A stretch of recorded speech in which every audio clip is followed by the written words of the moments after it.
Obviously, Kevin McCarthy was ousted as Speaker of the House. That was the big news throughout the country until, obviously, the Israel war broke out.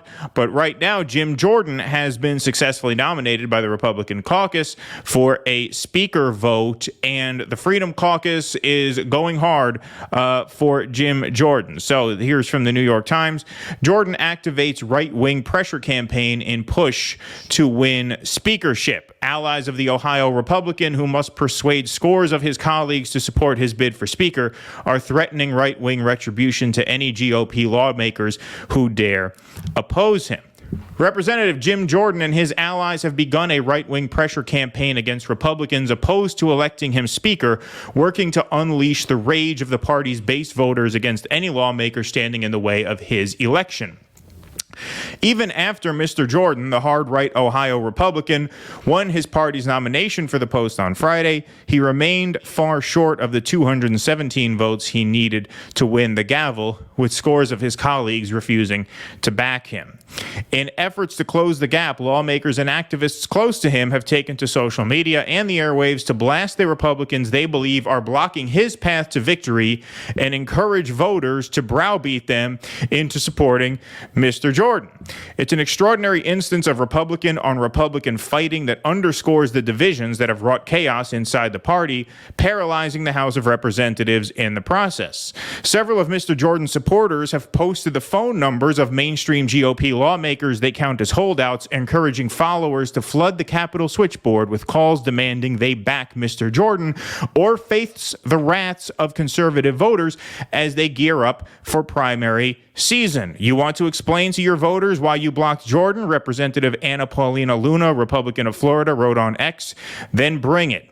The strategy is reminiscent of the bullying tactics that Mr. Jordan and his allies have used over the past decade to pull the GOP further to the right, and borrows a page from former President Donald J. Trump, who is backing Mr. Jordan. So notice when you do this, they say you're engaging in bully tactic. It's not bully tactics. It's using the power that you have. That's called politics. That's not bullying. This is why the squad didn't want to do this, because they didn't want to be called bullies, right? They didn't want to upset civility politics, right? Oh, so now so you fuck with the. Yeah, I mean, you fuck with the military-industrial complex before you know it. You go home, you stop at the corner bar for a drink, you pass out, you wake up with a dead hooker. The guy shows up, says, we can make this go away, but you got to change your vote. Yeah, exactly. Some inside pressure campaigns obviously going on here. Freedom Caucus still using the leverage that they have unless they are circumvented by a deal with the Democrats, which we'll get to in a little while. But first, I want to lay this out a little bit more. Mr. Jordan's closeness with the former president, meaning Trump, has given him unparalleled cachet with the party base, and his backers were counting on that to help him prevail in a vote that could come as early as Tuesday. While Friday's votes were secret ballots, by Saturday, right-wing activists appeared to have identified about a dozen holdouts against Mr. Jordan as top targets for their onslaught. Despite being revered by hardliners and branded a, quote, legislative terrorist by a former Republican speaker, Mr. Jordan has more recently allied himself with his party's leaders.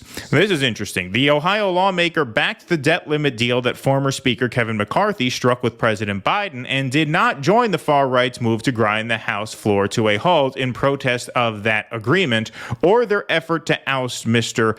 McCarthy.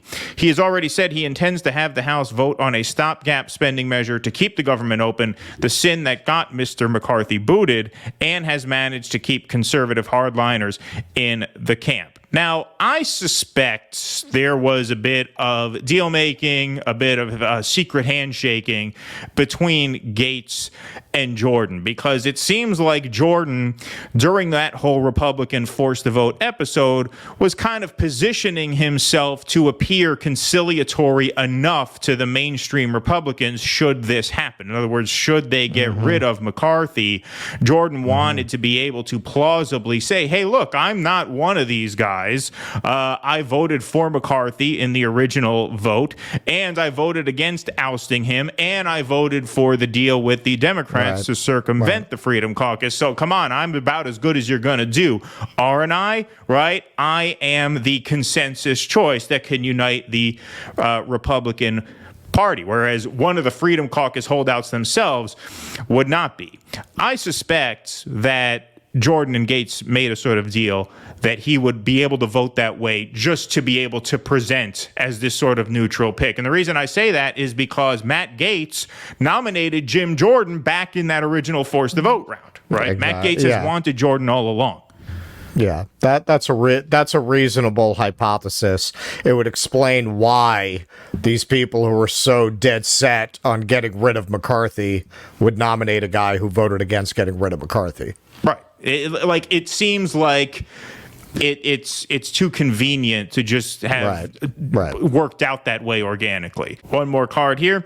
But some mainstream Republicans are opposing Mr. Jordan on principle. They differ with him on matters of policy nowhere more sharply than on continuing to fund the war in Ukraine, a priority for many of them to which Mr. Jordan and his America First allies are deeply opposed. Yeah, it seems like that's really what all of this is going to end up being about.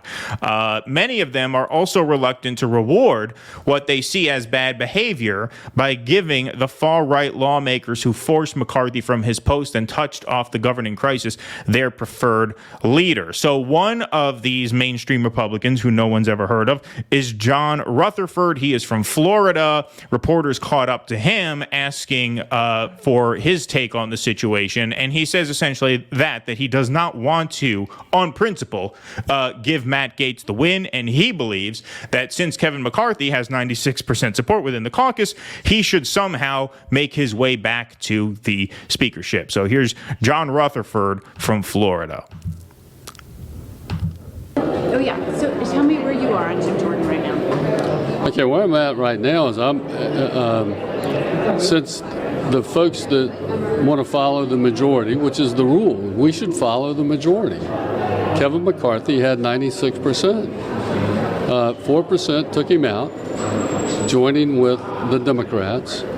Now we're in conference where the Democrats don't get the vote, and I'm back with Kevin McCarthy. Since he, out of all of the folks that have thrown their hat in the ring, he is head and shoulders above the rest in the majority that he's able to put together. It was 96%. And you're a no on Jordan on the floor right now. I'm a no on allowing Matt Gaetz in the other 7 to win by putting their individual in as speaker. All right. Now, you might say, well, tough luck for you. There's no way the Freedom Caucus is going to back down now. There's another possible way they can get to 217 votes for Kevin McCarthy, and that involves making some kind of deal with the Democrats. So Hakeem Jeffries appeared on Meet the Press, sort of hinting in that direction. Russell found this clip. So do you want to set this up for what we're about to see? Yeah, the first time around, the Democrats absolutely refused to help bail out the Republicans. They saw it to their advantage to have this play out in front of the nation, this Republican chaos. But their handlers, this is my interpretation, their handlers at the military-industrial complex need that Ukraine money spigot turned back on, which means they need to stick a speaker in there who's going to approve that. So you've got a confluence of interests coming together here that could lead to a bipartisan deal, because you have never Trump Republicans, anti-Gaetz Republicans like this guy, and what he said is right. The vast majority of them did vote for McCarthy. On principle, a lot of them could feel, where does this end if we let them have their way and install their own speaker against the will of the majority? So they might decide this is a line in the sand, and they're willing to ally with the Democrats. The question is, are they willing to risk their political career to do that? So they kind of have conflicting interests. But now you have possibly enough Republicans with an interest, including their own MIC handlers, who want that Ukraine funding turned back on. And yeah, I mean, when you add that factor of them getting calls from Northrop Grumman and Boeing and Raytheon, yeah, like maybe they do make a deal. And if they do make a deal, I would think they would bring back McCarthy on general principles to rub it in their faces. Yeah, well, we're going to play that Hakeem Jeffries clip in a second. You had me going there. I thought Boeing and Northrop Grumman merged, as in the Northrop Grumman. Yeah. I'm like, was there a merger we missed? God, we should have covered that. Oh, okay. Here's Hakeem Jeffries. It would not surprise me at all. They're going to merge, and then they're going to buy Disney. Right, yeah, exactly. Here's Hakeem Jeffries on Meet the Press. You'd effectively need about 5 Democrats to get on board and support a Republican speaker to have a governing coalition. Have you identified a candidate who you could potentially get behind, and would you allow your members to vote for a Republican speaker? We have not identified any candidate on the other side of the aisle because our focus is not on the individual. It's on the institution of Congress and the best interests of the American people, which is why what we've suggested is that we reevaluate the rules that are currently in place to facilitate bipartisan cooperation and to eliminate division. So what you have to remember, and this is what Matt Gaetz has used this exact term, and he's far from the only one, far from the first one, obviously. He's called the Democratic and Republican sort of establishment, more centrist wings, the uniparty, right?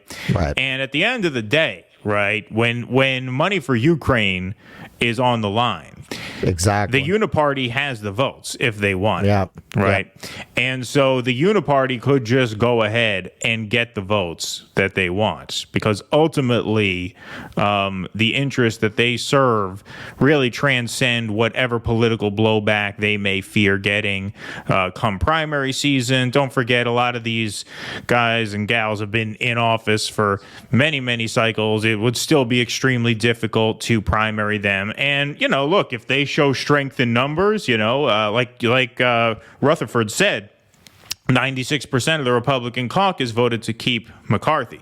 If they just decide as a bloc we're sticking with McCarthy and they make some deal with the Democrats, it's possible they might just put McCarthy back in as a fuck you to the Freedom Caucus. Exactly. And as a shot across the bow that don't think you're going to be able to cuck us, right, with your populism and your grassroots bullshit, right?